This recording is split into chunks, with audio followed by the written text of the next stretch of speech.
కోరిక అవసరం. ఈ కథను రాసిన వారు జొన్నలగడ్డ రామలక్ష్మి. ఇక కథలోకి వెళ్దాం. విదేహ దేశపు రాజు ఒక రాత్రి మారువేషంలో నగరంలో తిరుగుతూ ఒకచోట కాలికి రాయి తగిలి క్రింద పడ్డాడు. తలకు కాలికి గాయమైంది. పక్కనే ఉన్న పేదవాడొకడు చటుక్కున రాజును లేవదీసి ఒక చెట్టు కిందికి చేర్చాడు. తరువాత తనకు తెలిసిన ఆకులేవో సేకరించి పసరు పిండి రాజు గాయాలకు పూశాడు. రాజుకు తొందరగానే ఉపశమనం కలిగింది. ఆయన చాలా సంతోషించి పేదవాడికి కృతజ్ఞతలు తెలుపుకొని వాడి వివరాలడిగాడు. పేదవాణ్ణి చెప్పుకోదగ్గ వివరాలేమి ఉంటాయి అన్నాడు పేదవాడు. వివరాలు కాకపోతే కోరికలుంటాయి కదా, సరే అవే చెప్పు, తీరాలని మనస్ఫూర్తిగా ఆశీర్వదిస్తాను. నా ఆశీర్వాదం తప్పక ఫలిస్తుంది అన్నాడు రాజు. ఫలిస్తే గొప్ప విశేషమే, ఎందుకంటే ఈ దేశపు రాజు కావాలన్నదే నా కోరిక అన్నాడు పేదవాడు. ఎవరైనా డబ్బుని కోరుకుంటారు, కీర్తిని కోరుకుంటారు, సుఖాలను కోరుకుంటారు. రాజైన వాడు ఈ మూడింటికి దూరమవుతాడని నీకు తెలియదా అన్నాడు రాజు నవ్వుతూ. అదెలా అన్నాడు పేదవాడు ఆశ్చర్యపోతూ. రాజుకు డబ్బుంటుంది, కానీ అది ప్రజాధనం. కీర్తి ఉంటుంది, అంతకు మించిన అపకీర్తి ఉంటుంది. సుఖాలుంటాయి, కానీ వాటికి మించిన బాధ్యతలు ఉంటాయి. అందువల్ల ఈ మూడు సామాన్యుణ్ణి సుఖపెట్టినట్లుగా రాజును సుఖపెట్టవు అన్నాడు రాజు. నువ్వు చెప్పింది నిజంలాగే తోస్తుంది. నాకు బాధ్యతలంటే మహా చిరాకు. అవి లేకపోవటమే పెద్ద సుఖం. ఇక డబ్బంటావా, ఈ రోజు ఉంటుంది, రేపు పోతుంది. ప్రతి కీర్తికి వెనుక అపకీర్తి ఉంటుంది. అయితే నేను రాజును కావాలని ఎందుకనుకుంటున్నానంటే, ఎవరైనా ముఖం మీద పొగుడుతూ ఉంటే ఎంతో బాగుంటుంది. రాజు మీద ఎందరో కవులు కావ్యాలల్లి చెబుతారు. రాజు కాబట్టే వాళ్ళ కావ్యాలల్లుతారు. సామాన్యుడికి ఆ అదృష్టం లేదు కదా అన్నాడు పేదవాడు. రాజు వాడి మాటలకు నవ్వి, అంతే కదా, అలాంటి అదృష్టం కలగాలని నీకు దీవెన ఇస్తున్నాను. నా దీవెన తప్పక ఫలిస్తుంది అని అన్నాడు. పేదవాడు పెద్దగా నవ్వి, ముందు నువ్వు జాగ్రత్తగా దారి చూసుకొని నడువు, ఎదుటి వాళ్ళను దీవించినంత ఫలం అని అక్కడి నుంచి కదిలాడు. రాజు వాడిననుసరించి వెళ్ళాడు. ఆ పేదవాడికొక పూరి గుడిసె ఉంది, అందులో ఒక్కడు ఉంటున్నాడు. మర్నాడు రాజు పంపగా ఒక కవి ఆ పేదవాడి ఇంటికి వెళ్ళి ఆయన్ని చూసి పేదవాడు ఆశ్చర్యపడి, అయ్యా, తమరు మా ఇంటికి వచ్చారు, విశేషమేమిటి అని అడిగాడు. నీ మీద కావ్యం రాయాలని వచ్చాను అన్నాడు కవి. నా మీద కావ్యం రాస్తారా? నాలో ఏం విశేషముంది అన్నాడు పేదవాడు ఆశ్చర్యానందాలతో. నీ గురించి చెప్పు, విశేషాలు నేను పట్టుకుంటాను అన్నాడు కవి. పేదవాడు పుట్టగానే తండ్రి పోయాడు. 10 ఏళ్ళు వచ్చేసరికి తల్లి పోయింది. వాడినెవరింట ఉంచుకుంటే వారికి నష్టం జరుగుతున్నదని చివరకు కొందరి పెద్ద మనుషులు వాడికి ఈ పూరి గుడిసె కట్టించి ఇచ్చారు. వాడు అడవికి వెళ్ళి పుల్లలేరుకు తెచ్చి అమ్ముకుంటూ ఉంటాడు. ఆ డబ్బుతో ఏ రోజు తిండి ఆ రోజు కొనుక్కొని తింటాడు. రోజు అడవికి వెళతావా? అయితే అక్కడ సాహస కార్యాలేమైనా చేశావా అని అడిగాడు కవి. ఒకే ఒక్కసారి నక్క కనిపించింది, పారిపోయి వచ్చాను. ఆ తరువాత 2 రోజులు అడవికి వెళ్ళలేదు. కానీ రోజులెలా గడుస్తాయి, మళ్ళీ వెళ్ళటం మొదలుపెట్టాను అన్నాడు పేదవాడు. నీలో దయాధర్మ గుణాలెక్కువ, కష్టాల్లో ఉన్నవారికి సహాయపడుతూ ఉంటావు కదా అని అడిగాడు కవి. ఇందుకు పేదవాడు చిన్నగా నిట్టూర్చి, నాకే బోలెడు కష్టాలు, ఇతరులకేమి సహాయపడతాను? అయితే తీరిగ్గా ఉన్నప్పుడు తప్పక ఇతరులకు సహాయం చేస్తాను. అందుకు దయాధర్మాలు కారణం కాదు. దేవుళ్ళు మారువేషాలతో భక్తుల్ని పరీక్షిస్తారట. అలాంటి పరీక్షలో నెగ్గి గొప్పవాణ్ణి కావాలని నా కోరిక అని అన్నాడు. కవి అయిష్టంగా తలూపి, తీరిగ్గా ఉన్నప్పుడు ఇంకా ఏం చేస్తుంటావు? కావ్యాలేమైనా చదువుకున్నావా అని అడిగాడు. కష్టపడి పనిచేసేవాణ్ణి, ఏమైనా చదవాలనుకుంటే నిద్ర వస్తుంది, హాయిగా నిద్రపోతాను అన్నాడు పేదవాడు. అసలు నీకు చదువంటూ వచ్చా అని అడిగాడు కవి విసుగ్గా. ఎందుకు రాదు, కావ్యాలు కూడా చదివి అర్థం చేసుకోగలను అన్నాడు పేదవాడు. అందుకు కవి ఆశ్చర్యపోతూ, ఆహా! ఇది చాలా పెద్ద విశేషమే.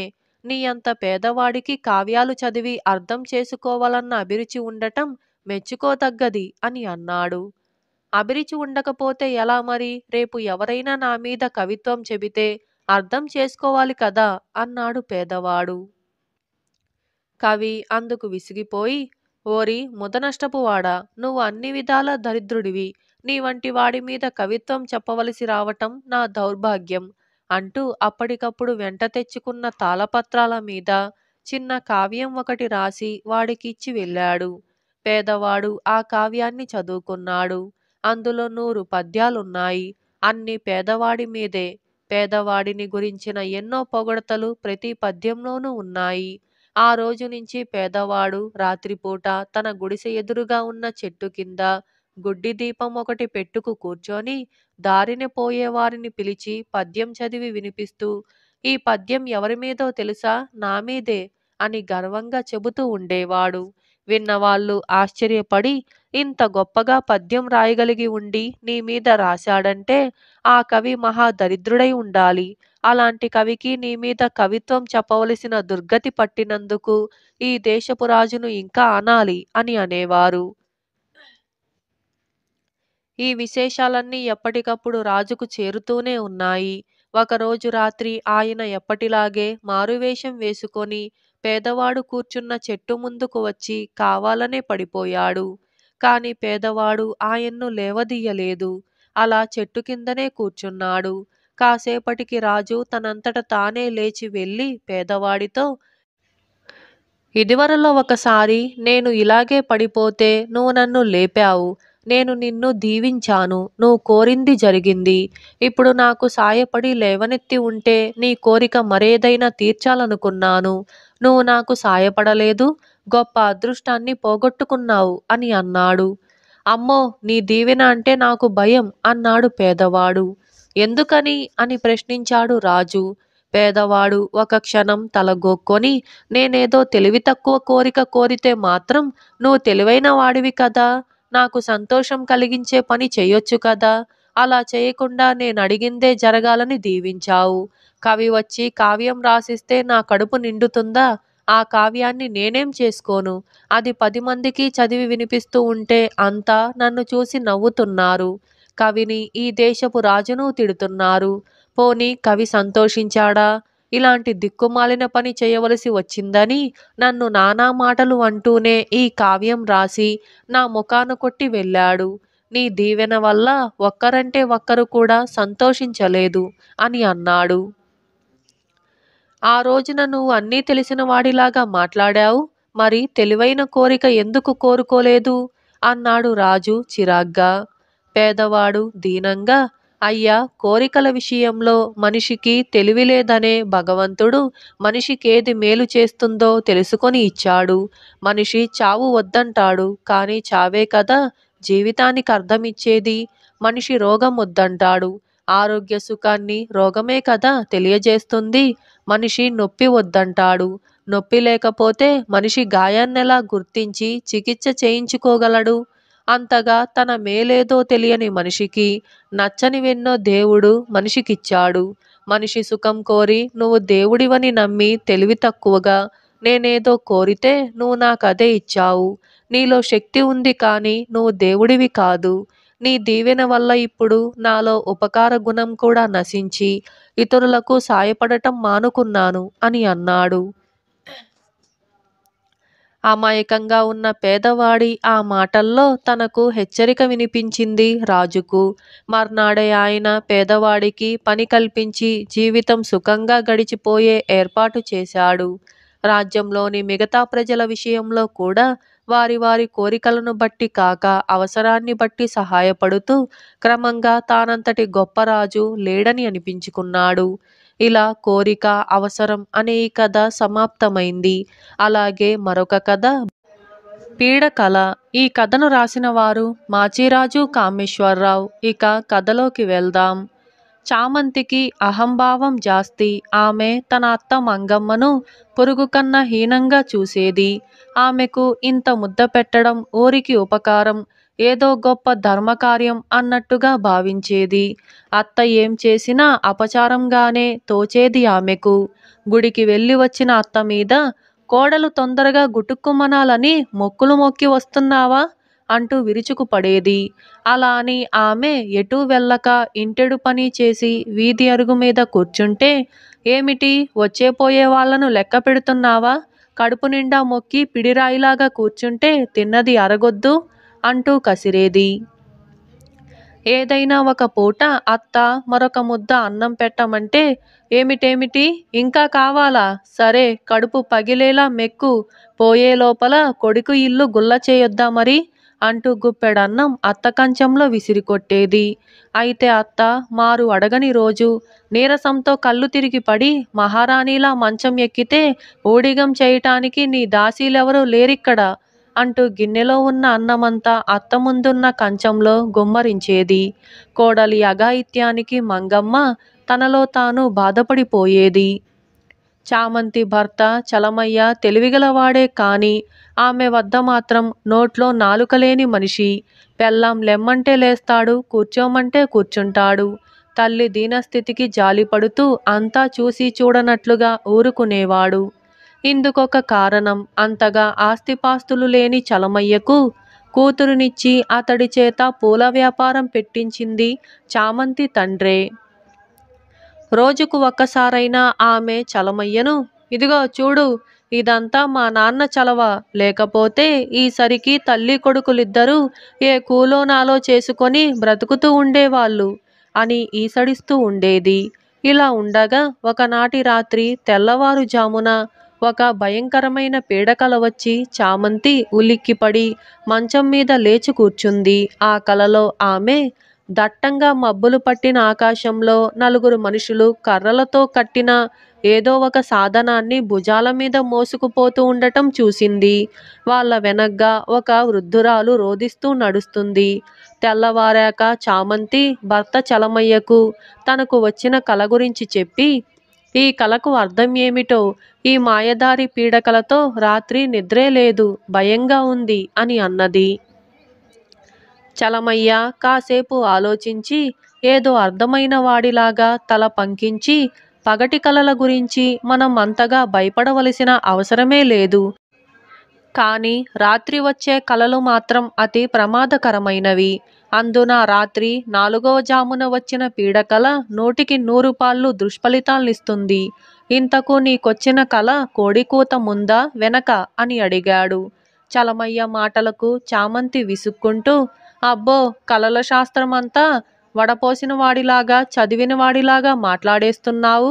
నీకు చామంతి పువ్వుకు బంతి పువ్వుకు తేడా తెలియదు. నన్నేమైనా ఆట పట్టించాలనుకుంటున్నావా అని అడిగింది.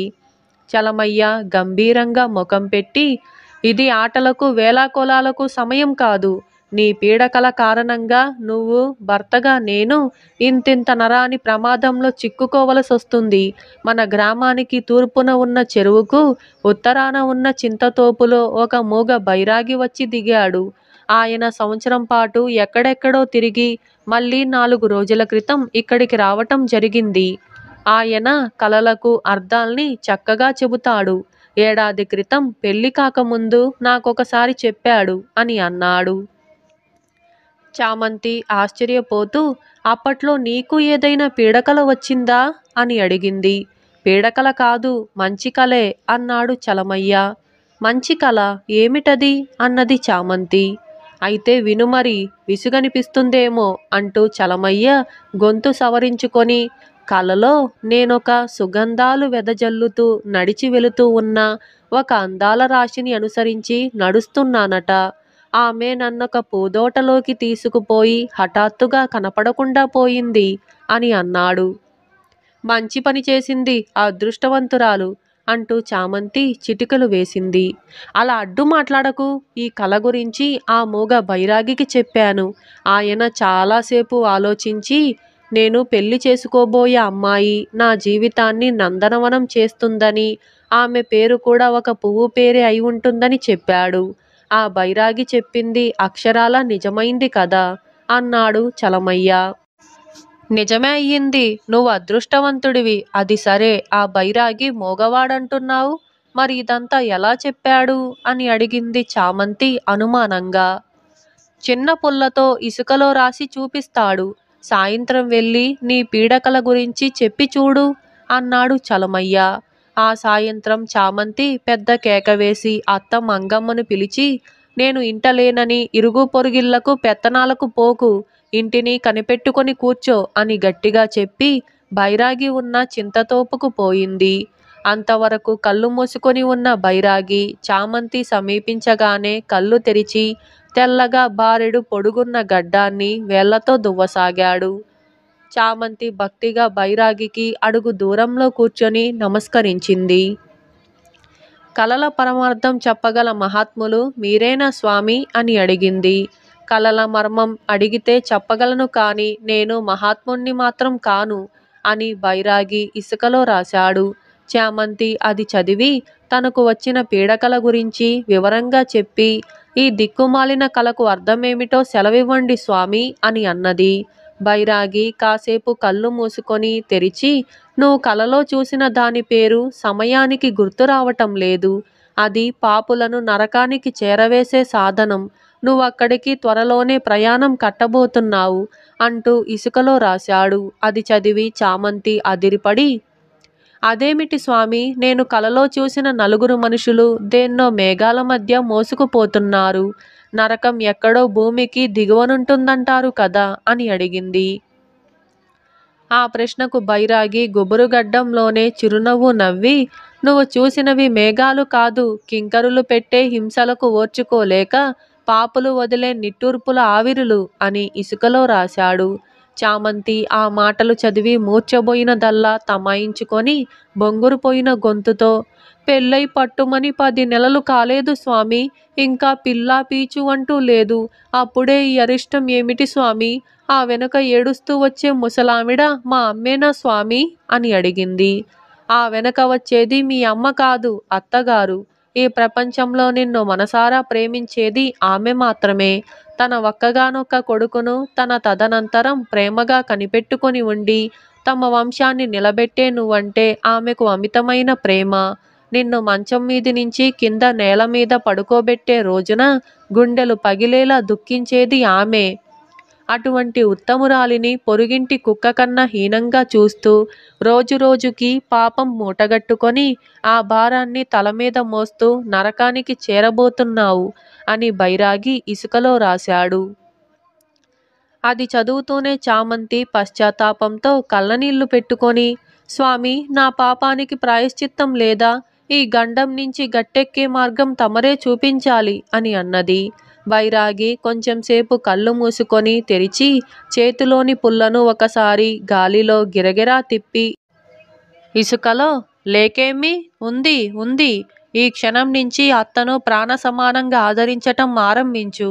అందుకు సంతోషించి ఆమె నిన్ను తప్పక ఆశీర్వదిస్తుంది. దానితో నీ పీడకల దోషం హరించుకుపోయి నీ ఆయుష్ పెరగటమే కాక పుత్ర పౌత్రాభివృద్ధితో సౌఖ్యవంతమైన జీవితం గడపవలవు అని చెప్పాడు. తరువాత బైరాగి ఇక వెళ్ళమన్నట్టుగా సైగ చేసి కళ్ళు మూసుకున్నాడు. ఇంటికి తిరిగి వస్తూనే చామంతి అత్త మంగమ్మ పాదాలకు నమస్కరించి, అహంభావంతో మిమ్మల్ని ఇన్నాళ్ళు కష్టపెట్టాను, నన్ను క్షమించండి అత్తయ్య అని అన్నది. ఆ మర్నాడు చలమయ్య పెరట్లోని బావి దగ్గర స్నానం చేస్తూ ఉండగా కూరపాదులకు నీళ్లు పొయ్యటానికి వచ్చిన మంగమ్మ కొడుకుతో, ఒరే నాయనా, ఏమిటిదంతా? ఏదో ఇంద్రజాలంలాగా ఉంది. కోడలు ఇంతగా మారిపోయిందేం అని అన్నాడు. దానికి చలమయ్య నవ్వుతూ, ఇదంతా చామంతికి వచ్చిన పీడకల పుణ్యం, చింతతోపులోకి మూగ బైరాగి మహత్యం అని అన్నాడు. అలాగా, అయితే నేను వెళ్ళి ఆ బైరాగి మహాత్ముణ్ణి దర్శనం చేసుకుంటాను అన్నది మంగమ్మ. తల్లి మాటలు వింటూనే చలమయ్య గతుక్కుమని, అమ్మా, అదేం సాధ్యపడదు. ఈ ఉదయమే ఆయన మిగిలిపోయిన తపస్సుని పూర్తి చేసుకునేందుకు అటు ఉత్తర దిక్కుకేసి బయలుదేరి వెళ్ళాడు అని అన్నాడు. ఆ బైరాగి వేషం వేసింది తనేనని చలమయ్య తల్లికి ఏనాడు చెప్పలేదు. ఇలా పీడకల అనే ఈ కథ సమాప్తమైంది. వ్యత్యాసం. ఈ కథను రాసిన వారు టి. భీమారావు. ఇక కథలోకి వెళ్దాం. చంద్రాపీడుడు కాంచననగరపు రాజు. ఆయన వద్ద ధవళముఖుడని ఒక సేవకుడు ఉండేవాడు. ధవళముఖుడు ఏ రోజు కూడా కొలువు నుంచి నేరుగా ఇంటికి వచ్చేవాడు కాదు. ఎక్కడో భోజనం చేసి తాంబూలం వేసుకొని బాగా పొద్దుపోయిన తరువాత ఇల్లు చేరుకునేవాడు. ధవళముఖుడి భార్య ఒకరోజు తన భర్తను, ఏమండి, మీరు ప్రతిరోజు ఎక్కడో భోజనం చేసి వస్తారు కదా, ఎవరు మీకు భోజనం పెడతారు, ఎందుకు పెడతారు అని అడిగింది. ధవళముఖుడు భార్యతో, నాకు 2 మంచి స్నేహితులున్నారు. అందులో ఒకడు కళ్యాణవర్మ అనేవాడు. అతను నాకు తన వద్ద ఉన్నది ఏది కావాలన్నా ఇస్తాడు. ఇక రెండోవాడు వీరబాహు అనేవాడు. అతను నాకు ఎలాంటి ప్రాణ స్నేహితుడంటే అవసరమైతే నా ప్రాణానికి తన ప్రాణం అడ్డు వేస్తాడు అని అన్నాడు. తన భర్తకు అంత గొప్ప స్నేహితులున్నారని విని ధవళముఖుడి భార్య చాలా సంతోషించింది. ఏమండి, నాకు మీ మిత్రులను ఒకసారి చూపుతారా అని భర్తనడిగింది.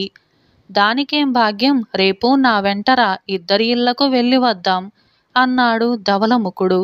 మర్నాడు ఉదయం భార్యాభర్తలిద్దరూ కళ్యాణవర్మ ఇంటికి వెళ్ళారు. అతడు వారిని గొప్పగా సత్కరించాడు.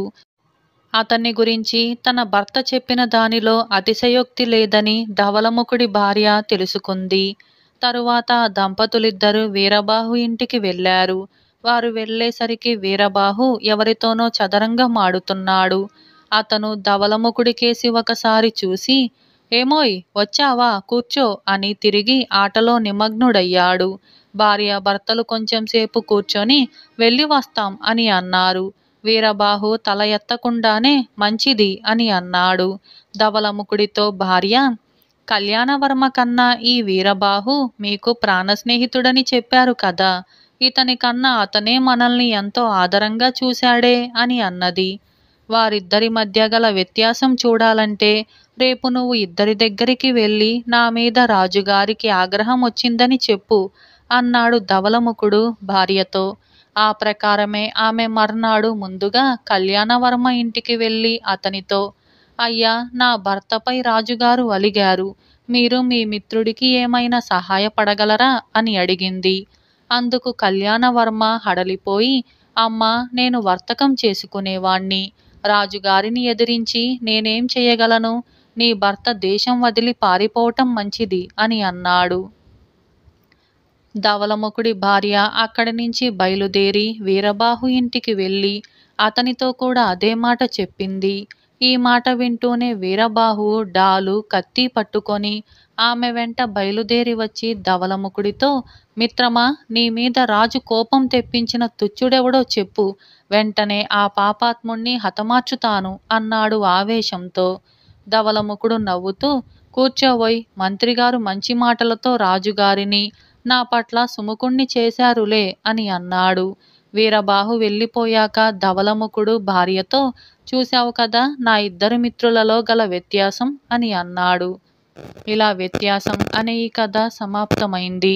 ఇటువంటి మరిన్ని కథల కోసం ఇప్పుడే మన ఛానల్ని సబ్స్క్రైబ్ చేసుకోండి. మీకు ఈ కథ నచ్చిందా? అయితే ఇప్పుడే లైక్ చేయండి. ఇటువంటి మరిన్ని కథల కోసం like, share, subscribe and comment. అలాగే మరిన్ని చందమామ కథల కోసం విచిత్రం అనే మా మరొక ఛానల్ని కూడా సబ్స్క్రైబ్ చేసుకోండి. Thank you for watching.